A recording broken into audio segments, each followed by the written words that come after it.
আসসালামু আলাইকুম। অজ্ঞান পার্টি মলম পার্টির খপ্পরে অনেকেই পড়েছেন বা অনেকে এ সম্পর্কে জানেন। কিন্তু ডেভিলস ব্রেথ বা শয়তানের নিঃশ্বাস সম্পর্কে অনেকেই জানেন না বা জানার কথাও না যদি আপনি এই খপ্পরে না পড়েন।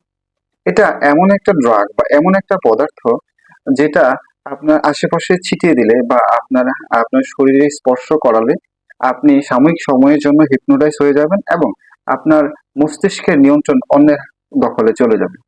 এটা কিভাবে ঘটে? মনে করেন আপনি ব্যাংকে টাকা তুলতে গিয়েছেন। একদল লোক আপনার আশেপাশে ঘুরঘুর করতে থাকবে বা আপনাকে টার্গেট করবে।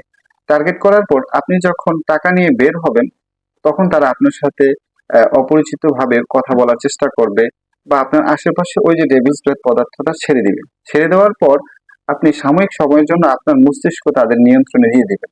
দিয়ে দেওয়ার পর আপনার কাছে মূল্যবান যত টাকা পয়সা আছে, দ্রব্য সামগ্রী আছে সেগুলো আপনি নিজের ইচ্ছায় তাদের কাছে দিয়ে দিবেন।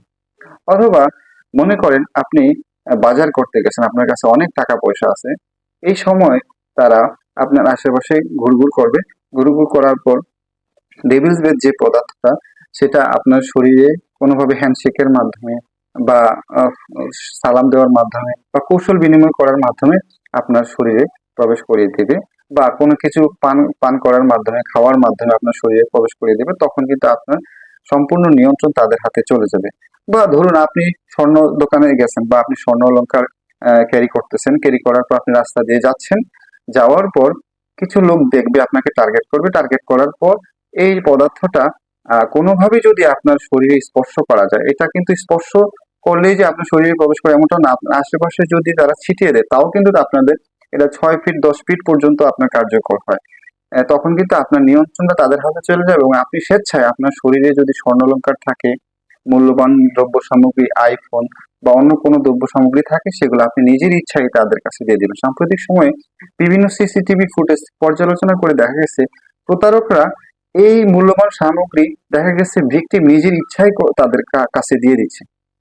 কিছুদিন আগে রাজধানীতে এক মহিলা তার ফ্রিজ বিক্রির জন্য অনলাইনে একটা বিজ্ঞাপন দেয়। বিজ্ঞাপন দেওয়ার পর ওই অনলাইন একজন লোক ওনাকে ফোন দেয়। ফোন দেওয়ার পর তার সাথে যোগাযোগ করে। যোগাযোগ করার পর বলে যে আমি আপনার ফ্রিজটা নিতে চাই, আমি আপনার বাসা কোথায় সেটা বলেন। পরবর্তীতে সেই আহ, লোক বাসায় আসে। বাসায় আসার পর ফ্রিজ দেখে, দেখার পর বলে যে আমার ফ্রিজটা পছন্দ হয়েছে, আমি আগামীকাল এসে নিয়ে যাবো। পরবর্তী দিন সে তার কথিত এক ওয়াইফকে নিয়ে আসে। নিয়ে আসার পর ওই মহিলাকে ওই যে ডেভিলস ব্রেথ পদার্থটা সেটা কোনোভাবে তার শরীর স্পর্শ করে। স্পর্শ করার পর ওই মহিলা ঘরের ভিতরে যত মূল্যবান সামগ্রী আছে, টাকা পয়সা সোনা গয়না আছে, সেগুলো সব তার স্বেচ্ছায় তার হাতে দিয়ে দেয়। পরবর্তী সিসিটিভি ফুটেজ পর্যালোচনা করে দেখা যায় সে মহিলা নিজের ইচ্ছায় তার শোকেস আলমারিতে কোথায় কি আছে না আছে সবকিছু নিজের ইচ্ছায় ওই প্রতারকদের হাতে তুলে দিয়েছে। এছাড়াও অনেক সময় দেখা যায় যে অনেকে বাড়িতে ঢোকার পর দরজা নক করে। নক করার পর ঘরের ভিতরে প্রবেশ করে বা পানি খাওয়ার নাম দিন ধরতে পারে বা বলতে পারে যে আপনাদের এখানে আমি ভুলে চলে আসছি। এইভাবে বলে কিন্তু অনেকের বাসায় দরজা পর্যন্ত যায়। দরজা পর্যন্ত যায় তাকে হিপনোটাইজ করে তার সমস্ত টাকা পয়সা হাতিয়ে নেয়। সুতরাং আপনারা একটু সচেতন হবেন। অপরিচিত কারো কোনো ব্যক্তির হাতে কোনো কিছু খাবেন না।